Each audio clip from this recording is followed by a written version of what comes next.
Hi, welcome back to Bright Pharma. आज हम experiment number 53 मतलब इमल्सिफाइंग वैक्स कैसे बनाते हैं इसके बारे में पढ़ने वाले हैं। लेकिन उससे पहले हमें ointments, cream, paste, jellies and poultice के बारे में एक इंट्रोडक्शन करवाना है जो बिल्कुल शॉर्ट में है। तो चलिए इससे गो थ्रू कर लेते हैं। तो सेमी सॉलिड डोसेज फॉर्म जो होता है वो मेनली एक्सटर्नल एप्लीकेशन के लिए यूज़ किया जाता है। अब इसमें एग्जाम्पल आते हैं ointments, creams, jellies and paste, और पोल्टिस भी सेमी सॉलिड डोसेज फॉर्म का ही एक पार्ट है। ऑइंटमेंट्स क्या होती है? तो ointments semi solid dosage form होती है या फिर सेमी सॉलिड प्रिपरेशंस भी हम उसे कह सकते हैं, जो एक्सटर्नल एप्लीकेशन मतलब स्किन के ऊपर या फिर म्यूकस मेम्ब्रेन के ऊपर अप्लाई करने के लिए बनाई जाती है। और ये जो ऑइंटमेंट्स होती है उसमें यूजुअली मेडिकामेंट होते हैं या फिर एक से ज़्यादा मेडिकामेंट्स हो सकते हैं जो डिज़ोल्व होते हैं या फिर सस्पेंडेड फॉर्म में होते हैं या फिर उसे इमल्सिफाई फॉर्म में भी रखा जाता है ऑइंटमेंट बेस में। ठीक है, नाउ क्लासिफिकेशन ऑफ ऑइंटमेंट। अब ये ऑइंटमेंट क्लासीफाई कैसे किए जाते हैं? तो दो ग्रुप्स में इसका क्लासिफिकेशन किया जाता है। फर्स्ट ग्रुप होता है therapeutic properties based on penetration. अब स्किन के अंदर जब पेनिट्रेशन होता है ऑइंटमेंट का, तो वो किस लेयर तक, स्किन के भी लेयर्स होते हैं राइट, एपिडर्मिक, एंडोडर्मिक, डायडर्मिक लेयर्स, तो वो किस लेयर तक पेनिट्रेट होता है ऑइंटमेंट, उसके ऊपर ये डिपेंड करता है और उसी के बेसिस पे ये क्लासिफिकेशन किया गया है। Next class is therapeutic use. जो ऑइंटमेंट का थेराप्यूटिक यूज़ होता है तो उसके बेसिस पे भी क्लासिफिकेशन किया जाता है ऑइंटमेंट का। तो उसमें आते हैं एंटीबायोटिक ऑइंटमेंट्स जो एंटीबायोटिक पर्पज़ के लिए यूज़ किए जाते हैं। Next is anti fungal ointment, anti inflammatory ointment, anti pruritic ointment. Anti pruritic मतलब जो प्यूरिटस होता है ना, उसे प्रिवेंट करने के लिए। देन एस्ट्रिंजेंट ऑइंटमेंट होते हैं, एंटी एक्जेमेटस ऑइंटमेंट्स भी होते हैं, केराटोलाइटिक ऑइंटमेंट्स होते हैं। अगर स्किन पे बहुत ज़्यादा हेयर ग्रोथ हो रही है, फेशियल हेयर ग्रोथ, या फिर हाथ के ऊपर भी बहुत ज़्यादा हेयर्स होते हैं, तो उन्हें रिमूव करने के लिए केराटोलाइटिक ऑइंटमेंट यूज़ करते हैं। Then counter irritant ointment, dandruff treatment के लिए भी ऑइंटमेंट यूज़ किए जाते हैं, सोरियासिस के लिए, पैरासाइटिसाइड्स के लिए, और प्रोटेक्टेंट ऑइंटमेंट भी होते हैं। तो इस तरह से ऑइंटमेंट को क्लासीफाई किया जाता है दो ग्रुप्स में। अब ऑइंटमेंट बनाते वक्त सबसे इम्पॉर्टेंट चीज़ होती है ऑइंटमेंट का बेस, मतलब जो एक्टिव ड्रग होता है जिसे हम ऑइंटमेंट में कन्वर्ट करने वाले होते हैं, उसके लिए क्या चाहिए होता है? ऑइंटमेंट का बेस चाहिए होता है। तो ऑइंटमेंट बेस क्या होता है? इट इज़ दैट सब्सटेंस और part of an ointment which serves as a carrier और vehicle for the medicament while selecting a suitable ointment base. The factors such as action desired, nature of the medicament to be incorporated, and the stability of ointment are to be considered. तो basically ointment base क्या होता है? एक ऐसा ingredient होता है या फिर ऐसा कैरियर या फिर आप उसे व्हीकल कह सकते हैं। अब फॉर एग्जांपल सॉल्यूशन बनाते वक्त आपको क्या चाहिए होता है? आपको चाहिए होता है वाटर। तो उसी तरह से ऑइंटमेंट बनाने के लिए हमें ऑइंटमेंट बेस चाहिए होता है जिससे हम एक्टिव इंग्रेडिएंट को उसमें मिक्स कर सकें। ठीक है, अब ऑइंटमेंट बनाते वक्त हमें सुटेबल ऑइंटमेंट बेस की ज़रूरत होती है। तो सुटेबल ऑइंटमेंट बेस क्या होता है, हम उसे कैसे चूज़ करेंगे? तो फैक्टर्स जैसे कि हमें कौन सा एक्शन चाहिए, या फिर मेडिकामेंट का नेचर कौन सा है, और फिर ऑइंटमेंट की स्टेबिलिटी क्या क्या होगी, तो ये सारे फैक्टर कंसिडर किए जाते हैं ऑइंटमेंट बेस को सिलेक्ट करते वक्त। अब ऑइंटमेंट बेसेस जो होते हैं उन्हें भी क्लासीफाई किया जाता है। 4 टाइप के ऑइंटमेंट बेसेस होते हैं usually. First is oleaginous base, second is absorption base, third is emulsion base, and fourth is water soluble base.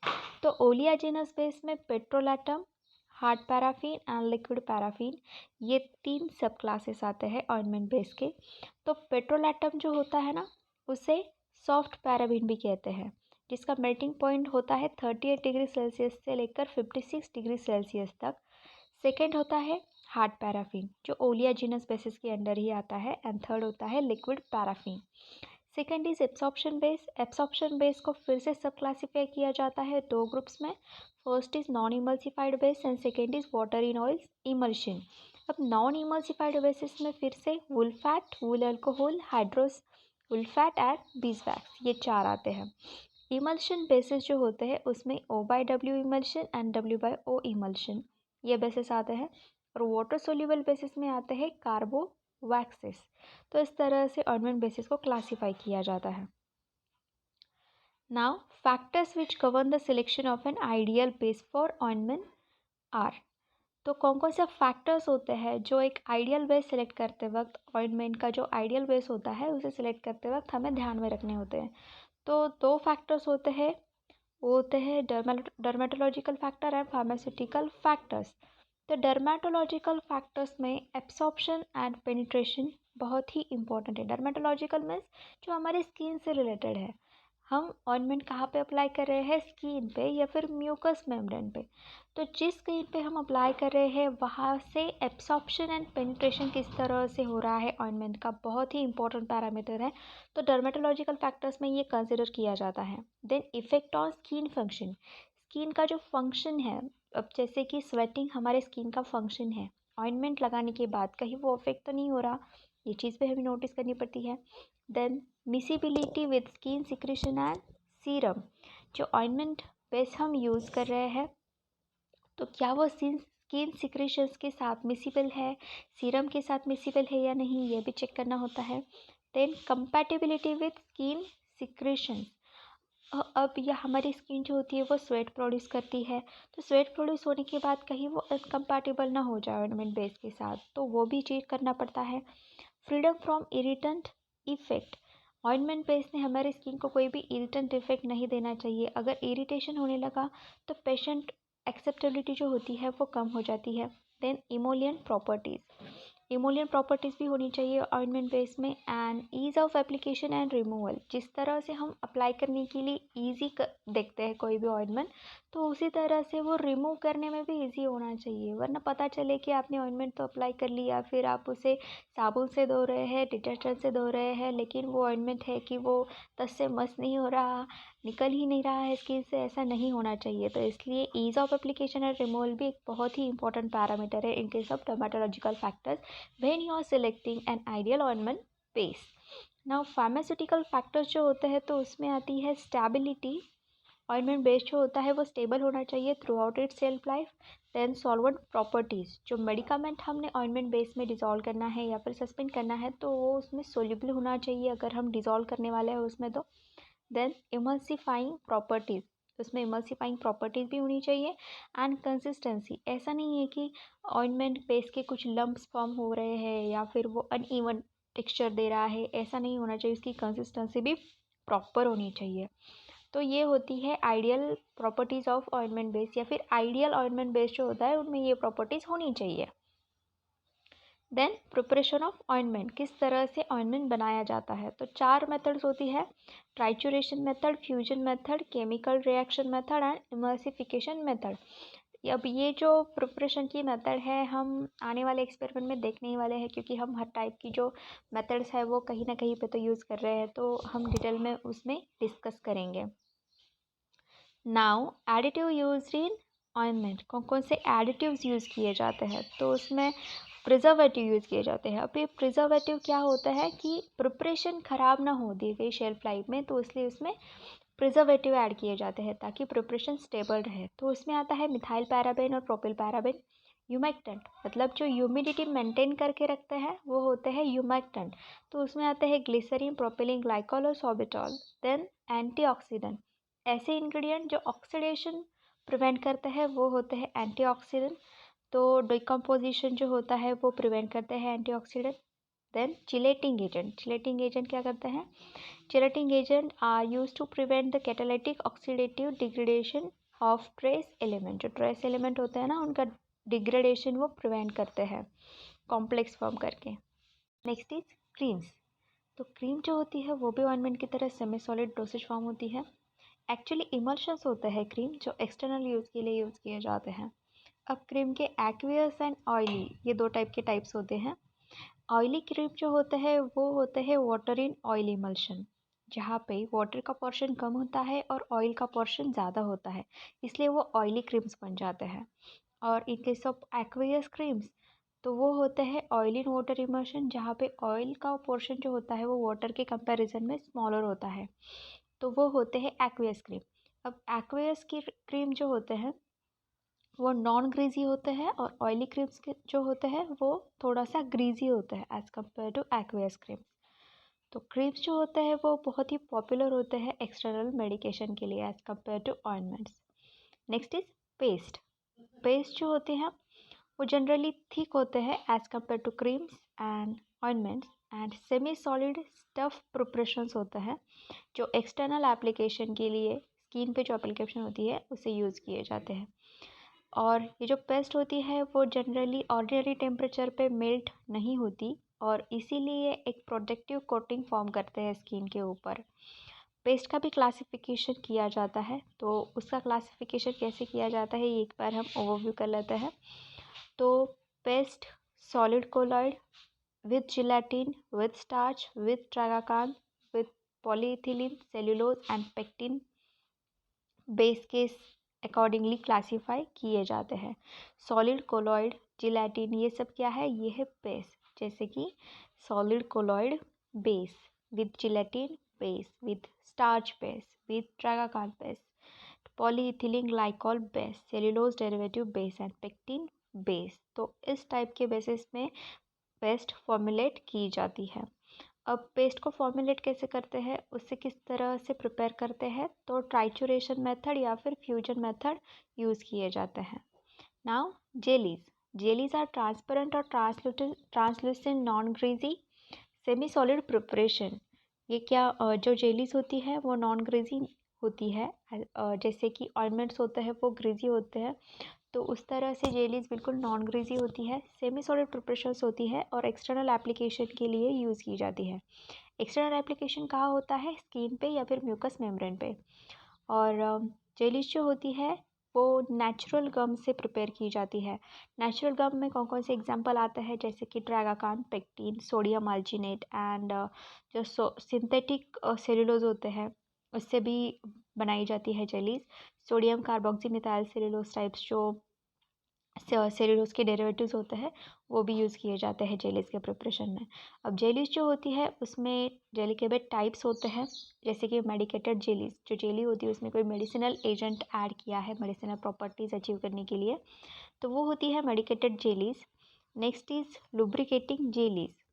Lubrication के जो मेन पर्पस होते हैं उसके लिए जेलीज यूज़ की जाती है, तो वो होती है lubricating jellies. Third is miscellaneous jellies. अब मिसलेनियस जेलीज जो होती है वो पैच टेस्टिंग के लिए या फिर इलेक्ट्रोकार्डियोग्राफी के लिए यूज़ की जाती है। इलेक्ट्रोकार्डियोग्राफी जो मतलब आप अगर किसी मूवी में देख रहे होते हैं तो जो कार्डियक हार्ट अटैक मतलब जिस पेशेंट को हुआ है तो उसका हार्ट अगर बंद पड़ गया है तो वो होते हैं ना दो इलेक्ट्रोड्स, तो उसमें जेल लगाया जाता है, फिर वो पेशेंट के चेस्ट पे रखा जाता है, तो वो होता है इलेक्ट्रोकार्डियोग्राफी, तो उसमें जेल का यूज़ किया जाता है। पैच टेस्टिंग के लिए यूज़ कर सकते हैं। तो इस तरह से जेलीज के जो डिफरेंट डिफरेंट टाइप्स हैं वो हमने देखे। अब फॉर्मुलेशन ऑफ जेलीज। जेलीज बनाते वक्त कौन कौन से एजेंट यूज़ किए जाते हैं, तो सबसे पहला एजेंट जो होता है वो होता है जेलिंग एजेंट। जेलिंग एजेंट मतलब वो एजेंट जो जेल फॉर्म करता है, तो उसमें आता है tragacanth, sodium alginate, pectin, starch, gelatin and cellulose derivative, जैसे कि हमने मिथाइल सेलुलोज डेरिवेटिव अभी अभी देखा। Then preservative. हम जेलीज बनाते वक्त प्रिजर्वेटिव्स भी ऐड करते हैं जो हमारी जेलीज को उसके शेल्फ लाइफ के दरमियान ख़राब नहीं होने देती। तो उसमें एग्जांपल्स आते हैं मिथाइल पैरा हाइड्रोक्सी बेंजोएट, जिसका कॉन्सेंट्रेशन भी आगे मेंशन किया हुआ है 0.1 to 0.2% weight by volume. Propyl para hydroxy benzoate 0.5%, क्लोरोक्रिसॉल 0.1 to 0.2% and benzoic acid 0.2%। Benzalkonium chloride भी यूज़ कर सकते हैं बट वो बहुत ही कम कॉन्सेंट्रेशन में यूज़ किया जाता है 0.02% कॉन्सेंट्रेशन में। देन पोल्टिसेस। अब हमने ointment, cream, paste and jellies तो देख लिए। अब पोल्टिसेस जो होते हैं वो भी सेमी सॉलिड डोसेज फॉर्म के अंडर आते हैं। तो एक पोल्टिसेस होते क्या है, तो ये पोल्टिसेस जो होते हैं वो सॉफ्ट विस्कस वेट मासेस होते हैं ऑफ सॉलिड सब्सटेंसेस जो स्किन पे अप्लाई किए जाते हैं for their fermentation action. And वो क्या करते हैं, अगर हमारी किसी बॉडी एरिया पे पेन हो रहा है या फिर इन्फ्लेमेशन है तो उसे रिड्यूस करने के लिए वो जो वेट मास होता है सॉलिड सब्सटेंसेस का वो स्किन पे स्प्रेड किया जाता है और वो क्या करता है, वो एक्ट करता है एज अ काउंटर इरिटेंट। जो पेन हो रहा होता है तो उससे हमें रिलीफ मिल सके, तो ये होते हैं पोल्टिसेस। अब कंटेनर क्या यूज़ करेंगे स्टोरेज के लिए, सेमी सॉलिड प्रिपरेशंस के लिए। तो ये जो सेमी सॉलिड प्रिपरेशंस होते हैं वो ग्लास या फिर प्लास्टिक जार में, मतलब जो स्क्रू कैप्स होती है ना, वाइड माउथ बॉटल, तो उसमें स्टोर किए जाते हैं। और वेल क्लोज कंटेनर में उन्हें स्टोर करना बहुत ही इम्पोर्टेंट है, क्योंकि अगर हम ओपन कंटेनर में रखेंगे तो जो मॉइस्चर है वो रिमूव हो सकता है, या फिर वोलेटाइल कंस्टिट्यूएंट जो होते हैं वो भी रिमूव हो सकते हैं इससे। तो इसीलिए वेल क्लोज कंटेनर में रखना इम्पोर्टेंट है। और ये जो सेमी सॉलिड डोसेज फॉर्म होते हैं वो प्लास्टिक या फिर मेटेलिक कोलेप्सिबल ट्यूब में भी हम सप्लाई कर सकते हैं, उसे स्टोर कर सकते हैं। Now label. अब ये जो सेमी सॉलिड डोसेज फॉर्म होते हैं उसमें लेबल क्या करेंगे, तो फॉर एक्सटर्नल यूज़ ओनली, क्योंकि सारे solid semi solid dosage form जो होते हैं, ऑइंटमेंट, क्रीम्स या फिर हमने जेलीज देखी, पॉल्टिस देखा, तो वो एक्सटर्नल यूज़ के लिए होते हैं, इंटरनल यूज़ के लिए नहीं होते हैं, उसे स्वैलो नहीं करना होता है हमें। Then store in a cool place for ointment containing low melting point ingredient. अगर ऐसा ऑइंटमेंट बनाया है हमने जिसका मेल्टिंग पॉइंट, जो इंग्रेडिएंट उसमें हमने यूज़ किए हैं उसका मेल्टिंग पॉइंट बहुत ही कम है, तो उसे हमें कूल प्लेस में स्टोर करना इम्पॉर्टेंट है। तो वो भी हमें लेबल पे लिखना होगा, अगर ऐसे इंग्रेडिएंट हमने उसमें ऐड किए तो that you should store that preparation in a cool place. तो ये तो था introduction about semi solid dosage form. Now we will start with experiment number 53, that is preparation of emulsifying wax IP.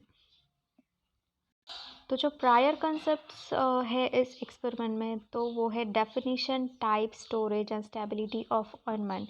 जो हमने अभी अभी पढ़ा है कि ऑइंटमेंट्स क्या होते हैं, कौन कौन से डिफरेंट टाइप्स होते हैं ऑइंटमेंट्स के, स्टोरेज एंड स्टेबिलिटी क्या होती है। तो ये प्रिपरेशन हमें बनाने से पहले वो चीज़ें समझना बहुत ज़रूरी था, इसलिए हमने वो इंट्रोडक्शन पार्ट कवर किया है। अब इस एक्सपेरिमेंट में न्यू कॉन्सेप्ट आप क्या पढ़ेंगे, तो formulation and method of preparation of ointment. तो ऑइंटमेंट का फॉर्मुलेशन क्या होता है और किस मेथड से हम उसे प्रिपेयर करने वाले हैं।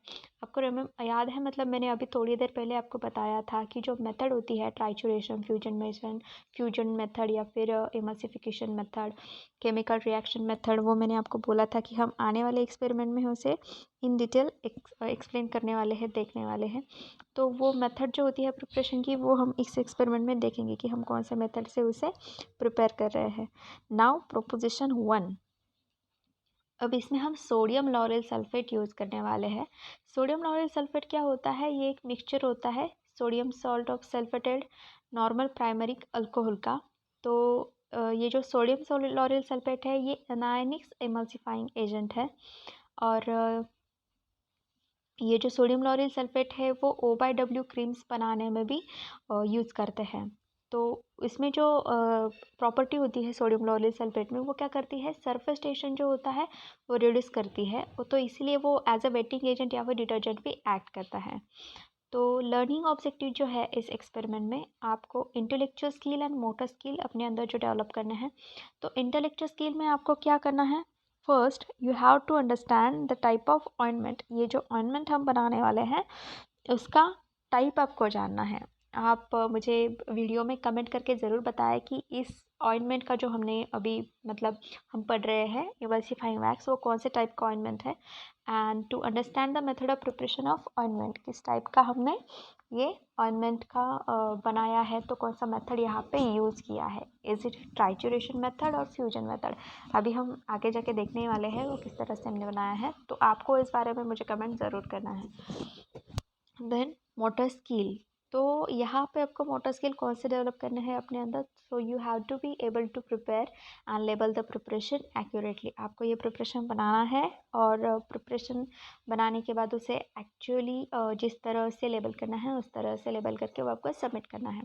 अब ये एक्सपेरिमेंट मतलब करते वक्त आपको कौन कौन से एपराटस की ज़रूरत पड़ेगी, तो आपको चाहिए होगा beaker, measuring cylinder, white tile and ointment spatula.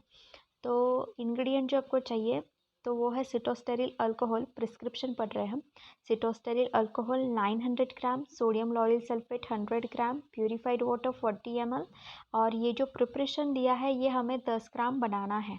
अब ये जो फॉर्मूला दिया हुआ है ना, ये है 1000 ग्राम के लिए हमें बनाना है 10 ग्राम, तो हमें 10 ग्राम के लिए क्वांटिटीज़ मेजर कर लेनी है। तो ये जो टेबल दिया हुआ है यहाँ पे, तो यहाँ पे आप देख पा रहे हैं कि सिटोस्टेरिल अल्कोहल जो है उसका टाइप क्या है। तो सिटोस्टेरिल अल्कोहल क्या करता है, विस्कोसिटी एडजस्ट करता है। क्वांटिटी गिवन कितनी है मेट्रिक सिस्टम में, तो वो है 900 ग्राम, और मेट्रिक सिस्टम में हमें कितनी लेनी है for 10 gram, that is equal to 9 ग्राम।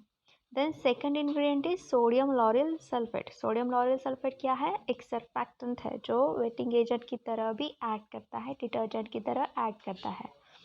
जो प्रिस्क्रिप्शन हमें दिया हुआ है, तो मेट्रिक सिस्टम में क्वांटिटी दी हुई है 100 ग्राम, हमें वे करना है 1 gram for 10 gram. Then third ingredient is purified water, जो एक सॉल्वेंट की तरह एक्ट करता है। तो उसकी क्वांटिटी मेट्रिक सिस्टम में दी हुई है 40 ml, हमें चाहिए होगी 4 ml to prepare 10 gram of ointment. अब direction, apply as directed by physician, जिस तरह से फिजिशियन ने बताया है उस तरह से अप्लाई करना है। Now factor calculation, quantity require मतलब हमें कितना बनाना है प्रिपरेशन, हमें बनाना है 10 ग्राम, क्वांटिटी दी हुई है 1000 ग्राम के लिए, तो फैक्टर आता है 0.01, और इस फैक्टर से हमें ये जो क्वांटिटी है, quantity given in metric system, उसे मल्टीप्लाई करना है। तो हमें quantity taken in metric system जो है वो टेबल ऑटोमेटिकली कैलकुलेट हो जाएगा। Now stepwise procedure, first में क्या करना है, सिटोस्टेरिल अल्कोहल जो है वो हमें मेल्ट करना है, और उसके बाद हमें क्या करना है, सोडियम लॉरेल सल्फेट उसमें मिक्स करना है, और उसके बाद प्यूरिफाइड वाटर भी ऐड करना है। अब ये जो मिक्सचर हमने बनाया है उसे हमें स्टर करते हुए मेल्ट करना है, और जब तक ट्रांसलूसेंट प्रोडक्ट फॉर्म नहीं होता तब तक हम उसे हीट करेंगे, और एक बार ट्रांसलूसेंट प्रोडक्ट फॉर्म हो जाए तो हम उसे अच्छे से क्विकली कूल करेंगे, और कूल करने के बाद हम उसे कंटेनर में ट्रांसफ़र कर लेंगे, उसे कॉक करेंगे और लेबल करके सबमिट कर देंगे। यहाँ पे हमने इमल्सिफाइंग वैक्स बनाने के लिए जो भी रिक्वायर इंग्रेडिएंट है उसे वे कर लिया है, cetostearyl alcohol, sodium lauryl sulphate and water. इसमें से वाटर हमें प्यूरिफाइड वाटर यूज़ करना होता है, 4 ml रिक्वायर होता है हमें, तो हमने मेजरिंग सिलेंडर से उसे मेजर कर लिया है, और बाकी के जो सॉलिड इंग्रेडिएंट्स है उसे भी हमने वेइंग बैलेंस से मेजर कर लिया, वेट कर लिया है उनका। तो हमने वाटर बाथ ऑलरेडी सेट कर लिया है, तो बीकर में हम सबसे पहले सिटोस्टेरिल अल्कोहल प्लेस करेंगे और इसे अच्छे से मेल्ट कर लेंगे।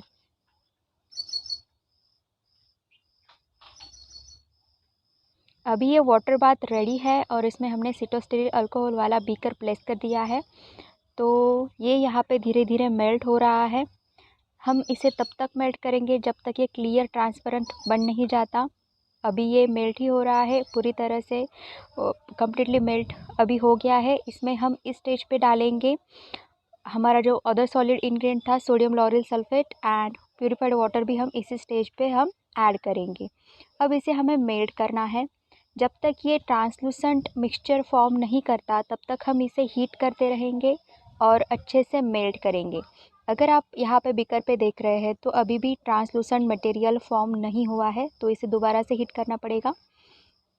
अब हमने दोबारा से हीट कर लिया है और अच्छे से ट्रांसलूसेंट मटेरियल अभी फॉर्म हो चुका है, तो इसे हमें अभी कंटेनर में प्लेस करना है और क्विकली इसे कूल भी करना है। तो प्रिपरेशन हमने बना लिया है, कंटेनर में उसे पॉर भी कर दिया है, तो अब टाइम है लेबल बनाने का। तो लेबल में क्या क्या हमको मेंशन करना होता है, title, emulsifying wax IP 10 gram is the title of this preparation. For, किसके लिए बनाया है, डिस्पेंस्ड बाय, आपका नाम क्योंकि आपने डिस्पेंस किया है कंपाउंडिंग करके। देन रजिस्टर नंबर और डेट, डेट वो जिस डेट को आपने प्रिपरेशन बनाया है। नेक्स्ट इज स्टोरेज, तो ऑइंटमेंट है तो इसलिए आपको कूल टेम्परेचर पर स्टोर करना ज़रूरी है, क्योंकि अगर टेम्परेचर थोड़ा सा इंक्रीज़ होगा तो चांसेस है कि आपका ऑइंटमेंट मेल्ट हो सकता है, जो आपको नहीं होने देना है। तो storing cool temperature, that would be the storage condition. Apply as directed by physician, कि अप्लाई कैसे करना है, यूज़ कैसे करना है, वो जो डायरेक्शन होती है, तो जिस तरह से फिजिशियन ने अप्लाई करने के लिए बोला है आप उस तरह से अप्लाई करने के लिए वहाँ पे लेबल में लिख सकते हैं। And special level is for external use only, ointment, creams या फिर जेलीज जो होते हैं वो हमेशा एक्सटर्नल यूज़ के लिए यूज़ किए जाते हैं, इंटरनल यूज़ के लिए नहीं होते हैं, तो that should be labelled in bold and red mark. देन उसके बाद जिस इंस्टीट्यूट ने या फिर लेबोरेटरी में आपने बनाया है, आप उसका नाम लिख सकते हैं। अभी आप स्टूडेंट हैं तो आप अपने कॉलेज का नाम लिख सकते हैं। यहाँ पे मैंने for example bright pharma private limited India इस तरह से लिखा है। Now the use of preparation. अब ये जो इमल्सिफाइंग वैक्स है ये किस लिए यूज़ करते हैं? So it is used as ointment base. कोई भी ऑइंटमेंट बनाते वक्त किसी बेस की ज़रूरत पड़ती है, कैरियर की, व्हीकल की, तो उसके लिए हम ये इमल्सिफाइंग वैक्स यूज़ कर सकते हैं। तो रिज़ल्ट में आप क्या लिखेंगे? आपने कितना प्रिपरेशन बनाया है? 10 ग्राम बनाया है। So 10 gram of emulsifying wax is submitted in wide mouth bottle for inspection with special instruction on label as for external use only. तो इस तरह से आप रिजल्ट लिखेंगे। Now it's time for question and answer. तो ये जो questions है इसके आंसर भी मैंने आपको यहाँ पे प्रोवाइड कर दिए हैं। तो आप मैं आपको आंसर भी बता देती हूँ कि क्या है हर एक क्वेश्चन के आंसर। टोटल 5 क्वेश्चन है। The first question is what is the category of this preparation. ये जो इमल्सिफाइंग वैक्स हमने बनाया है उसकी कैटेगरी क्या है? तो ointment base is the category of this preparation. Sorry, by mistake we jumped on another experiment. So next question is name the different bases which are used in the preparation of ointments. तो ointments बनाते वक्त उनमें कौन कौन से basis use किए जाते हैं? तो इंट्रोडक्शन में जैसे कि हमने पढ़ा कि डिफरेंट टाइप्स के बेसिस होते हैं, जैसे कि oleaginous basis, absorption basis, emulsion basis and water soluble basis. तो ये जो 4 मेन टाइप के बेसिस होते हैं वो यूज़ किए जाते हैं ऑइंटमेंट बेसिस बनाते वक्त, ऑइंटमेंट बनाते वक्त। Third question is how are the ointments classified. अब इंट्रोडक्शन में हमने पढ़ा ऑइंटमेंट या फिर solid semi solid dosage form के। तो ऑइंटमेंट्स जनरली 2 ग्रुप्स में क्लासीफाई किए जाते हैं। तो first is on the basis of therapeutic properties based on penetration and therapeutic uses. तो पेनिट्रेशन में epidermic, diadermic, endodermic and therapeutic uses में जो आता है वो जैसे कि keratolytic ointment, antibiotic ointment, antifungal ointment etcetera. तो fourth question is which one note में आपको बताना चाहती हूँ। ये जो थर्ड क्वेश्चन है that how are the ointments classified, ये मैंने सिर्फ 2 ग्रुप में क्लासिफिकेशन बताया है। अगर आप चाहते हैं तो आप इसमें सब क्लासिफिकेशन में लिख सकते हैं, जैसे कि on the basis of therapeutic properties based on penetration, तो उसमें आते हैं एपिडर्मिक, डायडर्मिक, एंडोडर्मिक। तो आप वो भी आंसर इसमें इंक्लूड कर सकते हैं। या फिर थेराप्यूटिक यूजेस में जो आती है ऑइंटमेंट्स जैसे कि keratolytic, antibiotic, antifungal etcetera ointments, तो वो भी आप यहाँ पे लिख सकते हैं। Fourth question is which factors are considered in the selection of an ideal base for ointment. तो कौन कौन से फैक्टर्स आते हैं जिन्हें हम आइडियल ऑइंटमेंट बनाते वक्त बेस में कंसिडर करते हैं? सो among this first one is dermatological factors and second is pharmaceutical factors. तो डर्मेटोलॉजिकल फैक्टर्स में आते हैं absorption and penetration, effect on skin function, miscibility with skin secretion and serum compatibility with skin secretions, freedom from irritant, emollient properties and ease of application as well as removal. Pharmaceutical factors में 4 चीज़ें आती है, जैसे कि stability, solvent properties, emulsifying properties and consistency. And the fifth question is explain the role of sodium lauryl sulphate. जो sodium lauryl sulphate हम इस preparation में यूज़ कर रहे हैं इमल्सिफाइंग वैक्स बनाते वक्त, तो रोल क्या है? तो सोडियम लॉरेल सल्फेट जो होता है ये एक मिक्सचर होता है sodium salt of sulphated normal primary alcohol का, जो एक एनायनिक इमल्सिफाइंग एजेंट होता है। और अगर O/W क्रीम्स बनानी होती है तो उसमें ये यूज़ किया जाता है। उसके अलावा सोडियम लॉरेल सल्फेट जो होता है ये सरफेस टेंशन रिड्यूस करता है, और उसी के साथ साथ वो wetting agent and as a detergent भी एक्ट करता है। So we have end up here with experiment number 53। तो अगर आपको ये वीडियो पसंद आई हो तो प्लीज़ इसे लाइक करें, अपने दोस्तों के साथ इसे शेयर करना ना भूलिए, क्योंकि आपकी एक शेयर उनकी बहुत ज़्यादा हेल्प कर सकती है। और साथ ही इसका एक फ़ायदा और भी हो सकता है कि हमारी कम्युनिटी बहुत ज़्यादा बढ़ेगी। तो अगर आपको मेरी वीडियो पसंद आई हो तो प्लीज़ लाइक का बटन हिट करना ना भूलें। और हाँ, अगर आपने सब्सक्राइब नहीं किया है मेरे चैनल को तो सब्सक्राइब भी बिल्कुल फ्री है। सब्सक्राइब का रेड कलर का बटन आपको दिख रहा होगा नीचे राइट हैंड साइड में, वहाँ पे क्लिक कर लेना है और उसके साथ में बेल आइकन जो होता है वहाँ पे प्रेस करके ऑल पे हिट करना है, ताकि जब भी मैं अपनी नई वीडियो पोस्ट करूँ तो आपको सबसे पहले उसका नोटिफिकेशन मिल जाए। तब तक के लिए पढ़ते रहिए और देखते रहिए ब्राइट फार्मा। Bye bye.